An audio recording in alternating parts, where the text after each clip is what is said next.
Aquili, l'entretien de la matinale. Et c'était avec vous Aurélien Février. Bonjour Aurélien. Bonjour Yumna, avec nous en ce vendredi, Neylaine Atoumane-Atibou, bonjour. Bonjour Aurélien, bonjour à tous les auditeurs de Maître la Première. Secrétaire général de la Fédération mahoraise des associations environnementales. La campagne officielle se finit ce soir à 23h59. L'écologie, selon vous, a-t-elle été absente de cette campagne pour l'élection présidentielle ?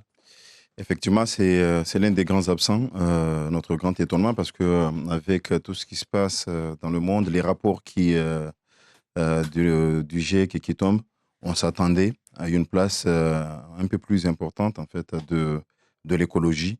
Mais malheureusement, on voit que voilà, on part sur d'autres thématiques qui intéressent un peu plus nos candidats. Ça vous inquiète de voir que l'écologie, au vu de ce que vous disiez, notamment après les rapports du GIEC qui tombent les uns après les autres et qui ne cessent de tirer la sonnette d'alarme, le fait que l'écologie soit oubliée, encore une fois, pour cette présidentielle-là ? On doit s'en inquiéter puisque le changement climatique, ce n'est pas que des mots, c'est pas que des rapports, c'est des faits qui sont là et qu'on les vit au quotidien, les inondations, les tempêtes, les glissements de terrain, la montée des eaux. Ce sont des réalités. On n'est plus dans les années 50 où c'était que des prévisions. Maintenant, on est en face de ces phénomènes au quotidien et auxquels on s'attendait à ce qu'il y ait une place un peu plus importante. Malheureusement, on regrette que voilà, ça reste juste un effet de mode, mais pas forcément un enjeu ni un objectif dans le cadre de ces campagnes. Il y a quand même des initiatives des candidats par-ci et là. On parle notamment sur la problématique du nucléaire et des énergies nouvelles. On revient également chez certains candidats sur l'autosuffisance, notamment dans les outre-mer. Ces sujets-là sont importants, mais est-ce qu'à vos yeux, ils sont plus importants que d'autres ? Est-ce qu'il fallait au contraire en mettre d'autres en avant plutôt que ceux-là ? Ils sont importantes et surtout, enfin, ce qu'on regrette, c'est que là, on voit le retour du nucléaire, alors qu'on avait plutôt une tendance sur l'ensemble des États, du moins de l'Union européenne, vers la fin du nucléaire. Mais avec ce qui se passe en Ukraine, on sent le grand retour Voir le retour du charbon même ? du nucléaire, du charbon, et voire même en fait le retour de l'écologie de manière globale. Donc on aurait bien voulu que, voilà, que ça soit l'occasion aussi qu'on aille un peu plus loin et qu'on sort ou qu'on accélère en fait la recherche de ressources renouvelables pour que voilà, on intègre ces changements-là. Mais malheureusement, force est de constater que c'est plutôt l'effet inverse. Et je pense que ça sera très difficile qu'on revienne en fait au phénomène de mode qu'on avait avant ces phénomènes en Ukraine. On a loupé le TGV là ? Je pense qu'on a raté le coche et ça sera très compliqué en fait de revenir parce que ça donne des arguments supplémentaires aux détracteurs en fait qui étaient contre la fin du charbon ou contre la fin du nucléaire et ça légitimerait certains discours qui n'avaient plus vraiment place sur la scène médiatique, voire même au niveau de l'opinion publique, quoi. Ouais, l'environnement, également ici à Mayotte, la problématique est très présente. Vous êtes entré en contact, vous, personnellement, en tant que membre, de la FMAE, avec les soutiens ici des candidats à la présidentielle pour les sensibiliser sur des thématiques environnementales et écologiques? Non, avec aucun. Non seulement nous, on n'a pas fait la démarche, mais eux non plus. Donc du coup, enfin, même dans les discours, on n'entend pas forcément un engagement ferme et fort. Mais malheureusement, on continue toujours en fait dans les mêmes discours quand on entend en fait les uns et les autres s'exprimer. On n'a toujours pas intégré que quand on protège l'environnement, quand on agit en faveur de l'écologie, on agit en faveur du développement durable, on agit en faveur de la protection des populations, parce que derrière tout ça, c'est les populations qui sont en jeu. Malheureusement, souvent, on met en avant d'autres thématiques qui sont beaucoup plus simples parce que dans la démarche écologique, ça demande une approche globale, qu'on tienne compte en fait des évolutions démographiques, qu'on tienne compte de l'aménagement du territoire, qu'on tienne compte en fait des agissements des uns et des autres pour mener des actions qui vont avoir un impact en fait favorable au niveau de l'environnement. Malheureusement, c'est beaucoup plus simple de parler de pouvoir d'achat ou de parler d'immigration que ces phénomènes-là. Alors que si on parlait d'écologie, on retrouverait tous ces phénomènes là-dedans. Parce qu'on ne peut pas protéger ce territoire si on est 1 million d'habitants d'ici 2050. Là, on parle de 700 000, mais on sera plus d'1 million.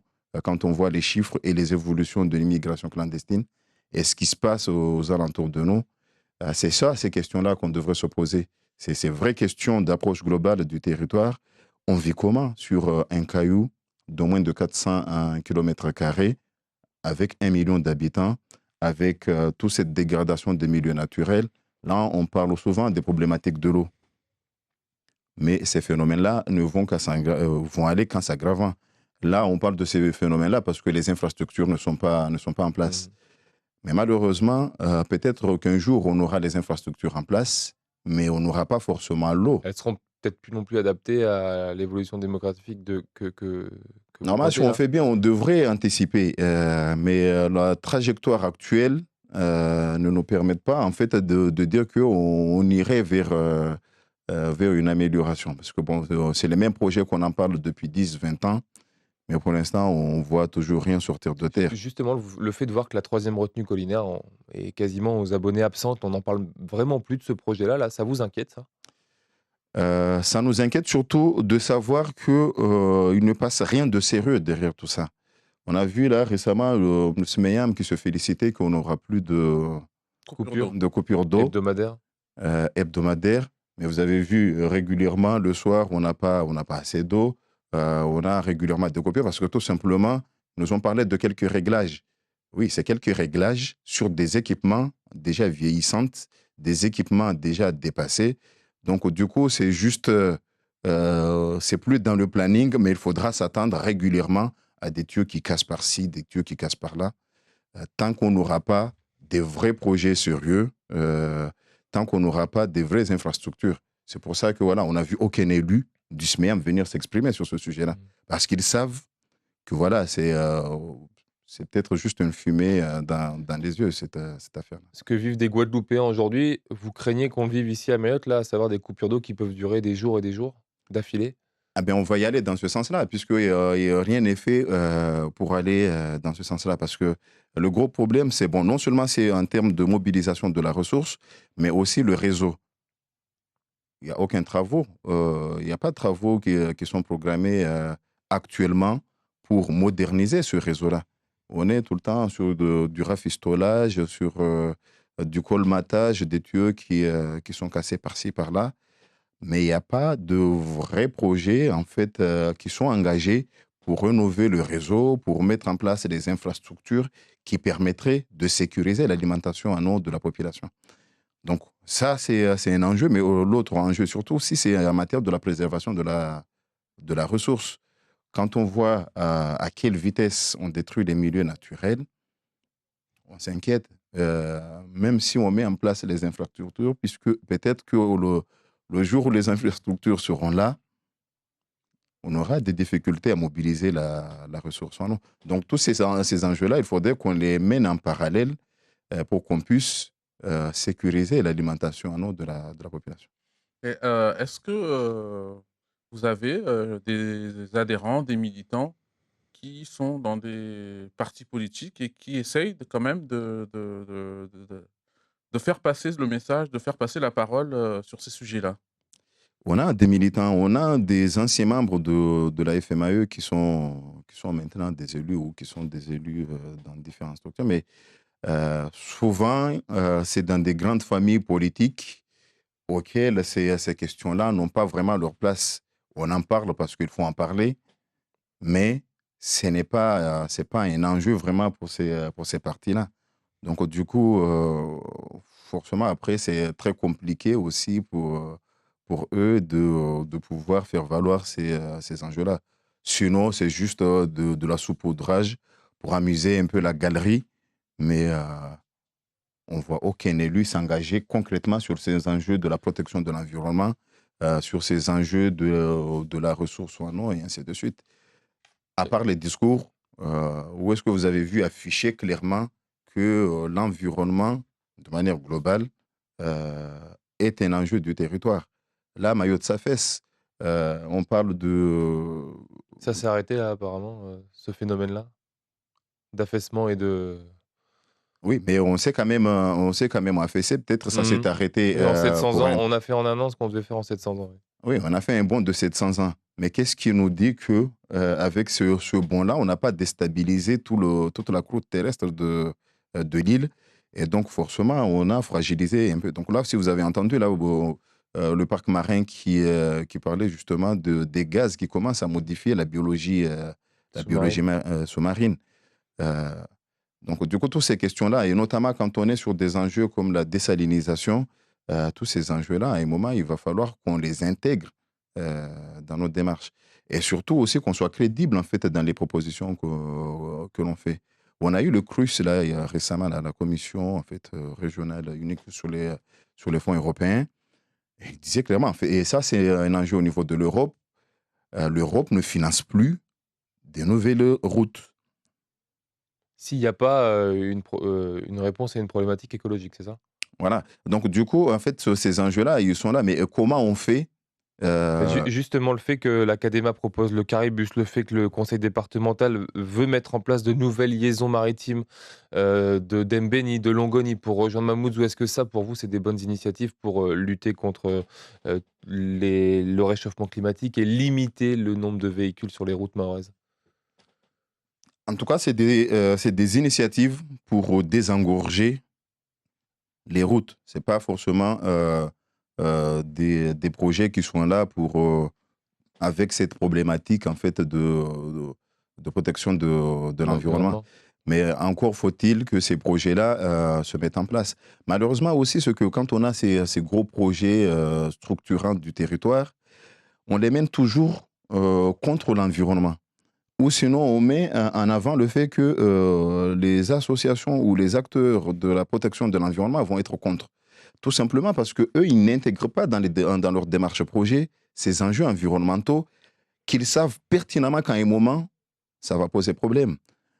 Nous, en termes de protection de l'environnement, c'est un enjeu auquel on y tient et on ne fera aucune concession que ça s'appelle caribus ou piste longue parce qu'on sait qu'à la fin, c'est les Mahorais, c'est le territoire qui vont en payer.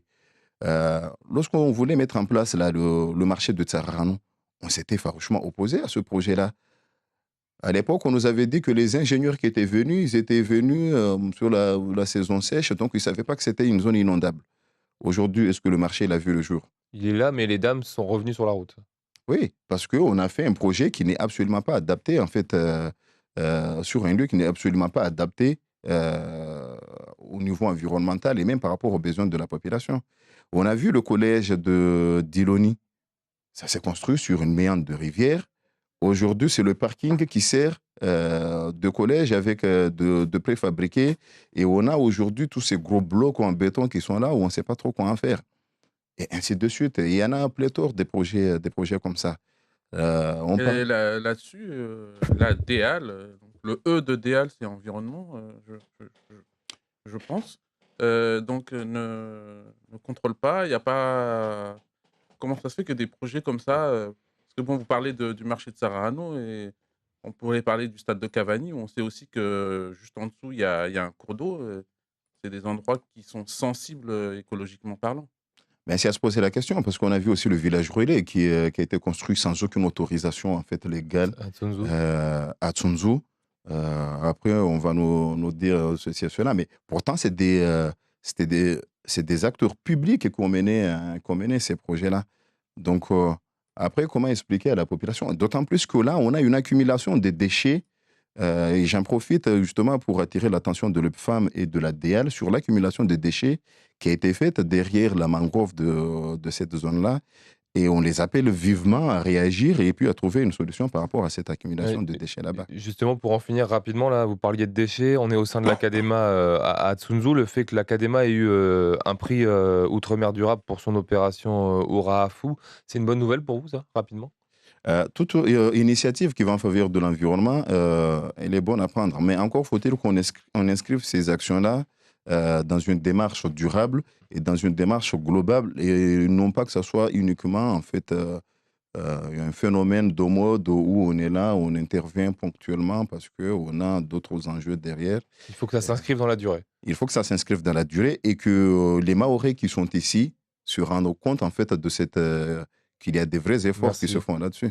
Merci beaucoup, Naïla Touman, d'avoir été l'invité du Zakwali. On rappelle que vous êtes le secrétaire général de la FMAE. Merci à vous. Merci à vous, Maître la Première.